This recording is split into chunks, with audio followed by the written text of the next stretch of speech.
katanya tujuan buat adain si Koperasi Merah Putih ini buat ngeberantas pinjol sama rentenir.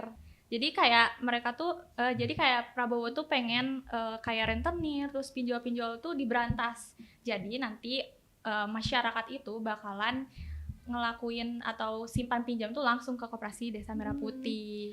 Masih zaman sekarang tuh kan banyak banget ya yang ikut pinjol sampai kayak wah ditagih yang kayak gimana gitu ya. Gitu. Tapi menurut aku dengan adanya Koperasi Merah Putih ini tuh mungkin yang kayak pingin ngebangun usaha kayak gitu kali ya, ngebangun usaha kecil-kecilan, terus kan butuh modal. Nah kan dengan ikutan Koperasi Merah Putih ini bisa loh kita dengan bunga yang lebih rendah. Mungkin kalau pinjol kan bunganya ada yang gede kayak gitu kan. Nah,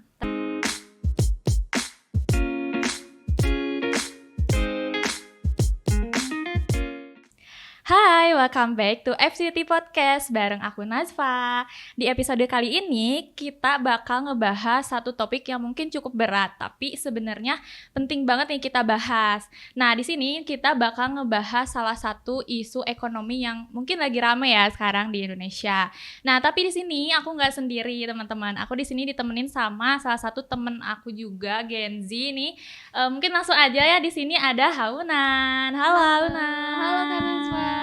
Haunan gimana kabarnya nih? Baik nih, alhamdulillah. Kalau Kak Nazwa gimana? Alhamdulillah baik. Haunan sekarang lagi sibuk apa? Kuliah sih. Kuliah. Jurusan apa? Jurusan akuntansi. Akuntansi. Oh, berarti masuk ke Fakultas Ekonomi dan Bisnis ya? Ini berarti cocok banget nih buat bahasan kita kali ini, kan kita mau bahas tentang isu-isu ekonomi.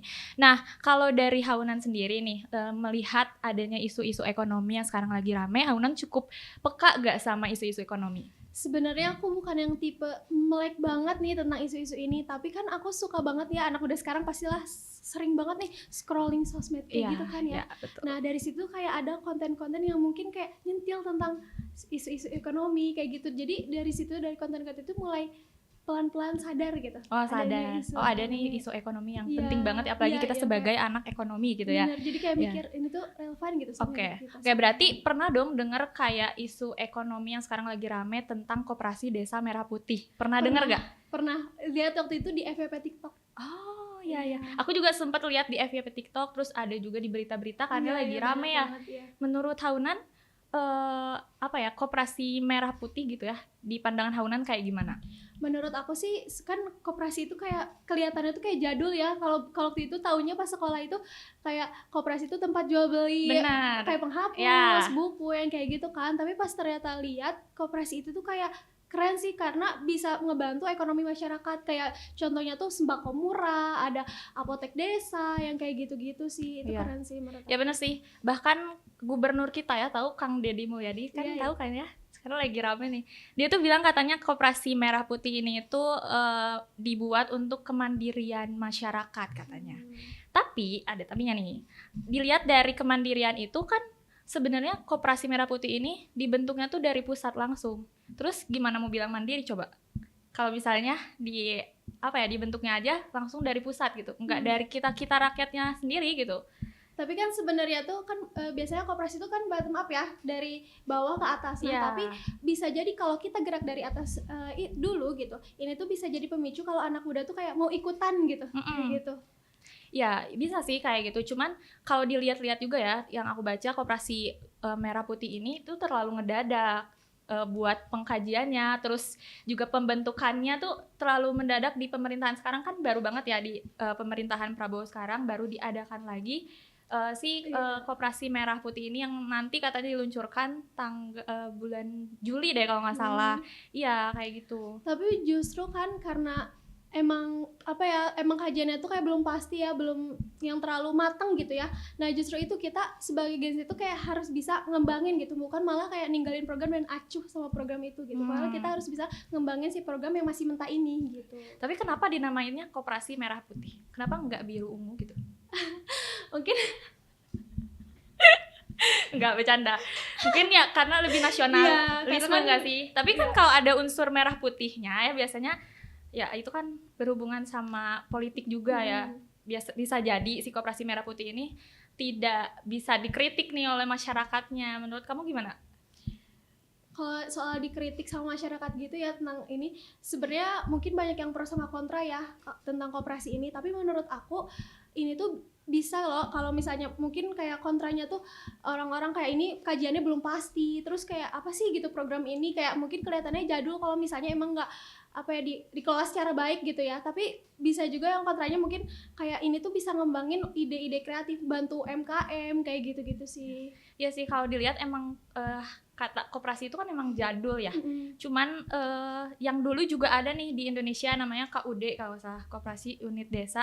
Dia juga kan gagal ya karena sistemnya itu yang salah dari top to down gitu, nggak dari bottom to up. Ngerti gak? Iya, Nah iya. itu kan bisa jadi aja sekarang yang Koperasi Merah Putih sama aja gitu kayak KUD yang dulu gitu. Tapi kan kalau misalnya kayak bicara dulu ya, kalau KUD itu kan emang dulu emang mungkin masih kayak gitu. Tapi kan sekarang ya anak-anak zaman sekarang termasuk kita gitu sebagai Gen Z kan udah melek banget sama teknologi gitu. Terus lebih gampang buat speak up gitu. Jadi itu tergantung kitanya sendiri sih sebenarnya. Ya. Tapi kalau dari Haunan sendiri nih sebagai Gen Z tertarik gak buat nanti ya ketika ada Koperasi Merah Putih ini, Koperasi Desa Merah Putih ini terus terlibatlah ikut serta dalam komunitas ini atau dalam koperasinya gitu. Jujur sih sebenarnya aku cukup tertarik ya, karena kayak mungkin bisa ngisi waktu luang juga dengan ini gitu, dengan kayak ngebantu orang-orang tapi tumbuh juga bareng-bareng gitu, ngembangin ide-ide lagi, terus ngebantu masyarakat sekitar kayak gitu sih. Ya, tapi kan biasanya bisnis koperasi tuh nggak menarik gak sih? Kadang yang dulu juga sulit berkembang, apalagi sekarang anak Gen Z gitu ya, mikirin koperasi apaan, mendingan kita investasi digital atau bisnis online, ya nggak sih yang kayak gitu? Iya. Kalau Haunan sendiri kepikiran Emang sih ya gimana? kayak mungkin kesannya kan emang kayak jadul ya koperasi itu, tapi kan dari sini kita bisa dapat relasi juga. Sebenarnya nggak yang jadul sih, tergantung kalau kita lihat konten tuh gimana kontennya gitu, kayak kontennya kayak gitu-gitu aja atau kayak yang bisa bikin narik si anak muda tuh pingin ikutan kayak gitu sih. Tapi kamu tahu gak Koperasi Merah Putih itu isinya apa aja? Terus ngapain aja selain simpan pinjam itu?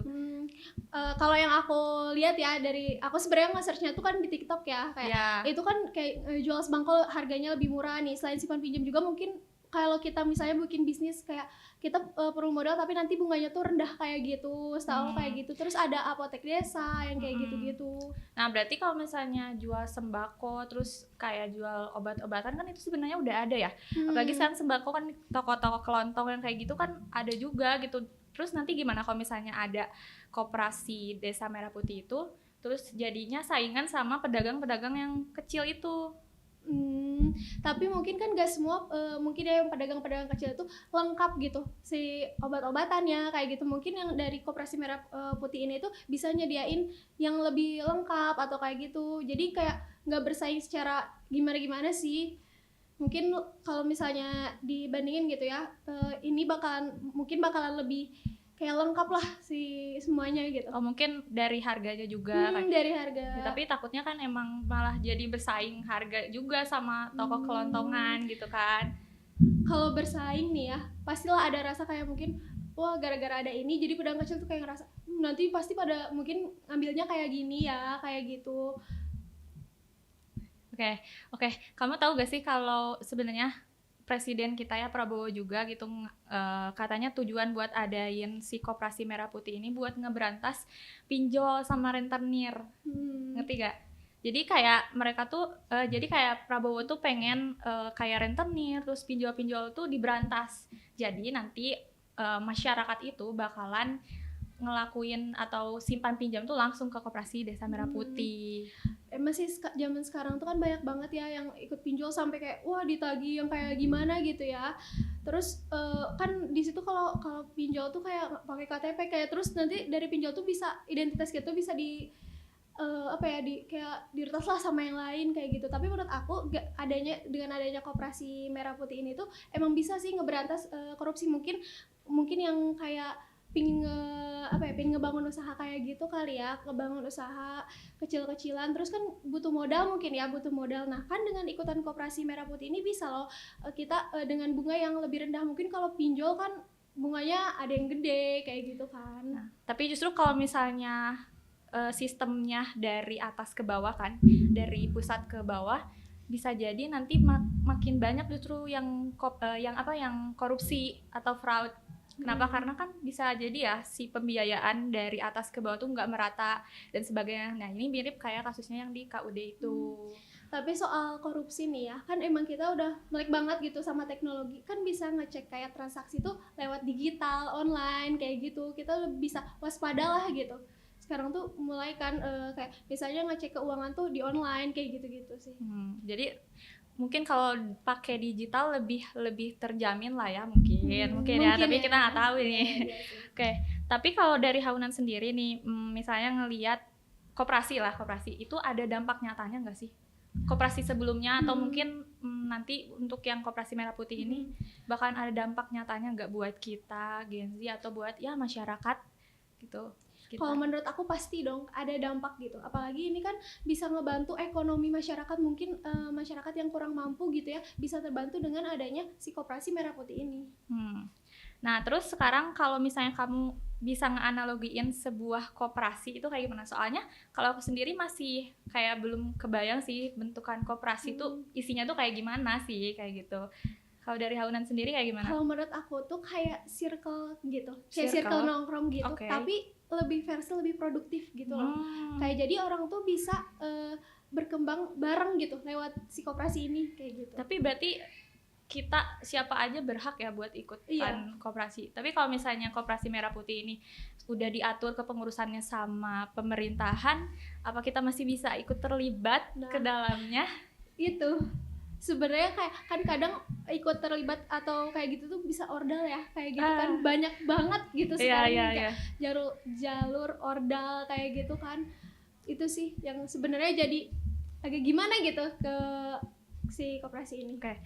Nah, kalau dari Haunan sendiri setuju gak kalau misalnya koperasi maupun koperasi apapun ya itu koperasi yang sebelumnya atau koperasi yang sekarang gitu yang akan diluncurkan itu bisa dibilang sebagai bentuk self love kolektif kita buat berkembang itu? Bisa banget sih, karena kan di sini kita tuh tumbuh bareng-bareng ya gitu, jadi self love-nya tuh nggak egois gitu, jadi kayak kita tumbuh bareng komunitas, jadi kayak santai tapi kayak ada hasilnya gitu.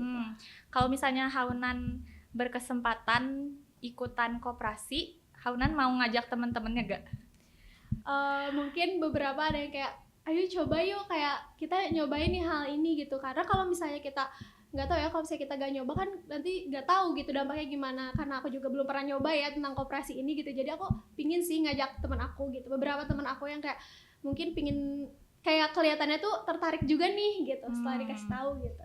Berarti kalau mau ikut koperasi kita harus niat dan juga harus paham juga nggak sih sama perekonomian? Nah, iya.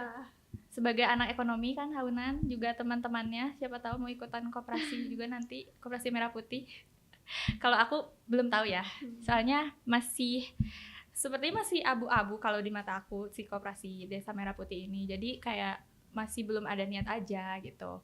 Nah, oke, mungkin kalau dari Haunan sendiri nih, punya nggak harapan buat ya anak-anak muda khususnya Gen Z gitu tentang koperasi di Indonesia itu ke depannya kayak harus kayak gimana gitu?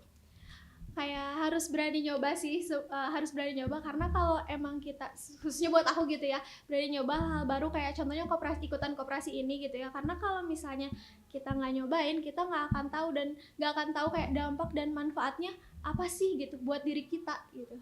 Oke. Nah, mungkin terakhir ya ini, menurut kamu sendiri nih gimana caranya supaya anak muda itu sadar dan tertarik sama koperasi? Haruskah mulai dari pendidikan formal, konten medsos, atau harus ada pengalaman langsung nih? Sebenarnya semuanya penting ya, tapi menurut aku sekarang kan Gen Z tuh lagi ini banget ya sama sosmed gitu, ya apa-apa segala ke sosmed gitu kan. Jadi menurut aku promosi lewat sosmed itu kayak penting banget gitu, apalagi untuk narik kita sebagai anak muda gitu ya. Nah tapi selain itu juga pengalaman langsung juga penting, karena ya itu tadi, kalau misalnya kita nggak ngalamin langsung, kita nggak akan tahu apa sih dampak ini buat kehidupan kita. Oke, berarti buat anak-anak Gen Z, teman-teman Gen Z gitu yang emang mau ikutan koperasi merah putih gitu atau koperasi apapun itu ya atau organisasi, mungkin harus research dulu ya apa sih itu koperasi, terus juga harus banyak edukasi baik dari medsos, terus juga pengalaman orang tua mungkin ya, orang tua kita kan biasanya koperasi yang orang tua lah ya yang suka ikutan gitu kan. Iya. Iya. Oke, mungkin itu aja sih obrolan kita kali ini ya tentang isu ekonomi yang mungkin nggak terlalu yang berat tapi nggak terlalu juga gitu karena kita juga masih ngawang lah, belum terlalu paham mungkinnya dengan koperasi yang bagus tuh kayak gimana sih.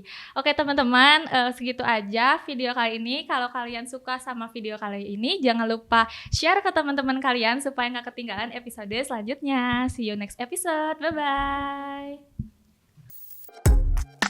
We dive deeper, you rise higher.